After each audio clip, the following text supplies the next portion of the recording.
धाराशिव शहरापासून अवघ्या 10 किलोमीटर अंतरावर असलेल्या मेडसिंगा गावाकडे जाणाऱ्या मुख्य रस्त्याची अत्यंत दयनीय अवस्था झाली असून ग्रामस्थ, विद्यार्थी, शेतकरी आणि वाहन चालकांना दररोज जीव मुठीत धरून प्रवास करावा लागत आहे। रस्त्यावर मोठे मोठे खड्डे पडल्याने दुचाकीस्वारांना अपघाताचा धोका वाढला आहे।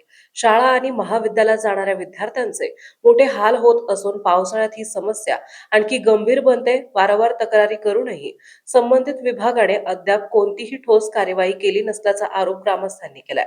ग्रामस्थांनी प्रशासन आणि लोकप्रतिनिधींना तातडीने या रस्त्याची पाहणी करून दुरुस्तीचे काम हाती घेण्याची मागणी केली आहे। तसेच संबंधित सार्वजनिक बांधकाम विभागाने या गंभीर समस्येची तातडीने दखल घेऊन रस्त्याचे काम सुरू करावे अशी मागणी करण्यात येते। आता संबंधित सार्वजनिक बांधकाम विभाग आणि जिल्हा प्रशासन या गंभीर समस्येकडे लक्ष देऊन मेडसिंगा ग्रामस्थांना दिलासा देणार का असा प्रश्न उपस्थित होत आहे।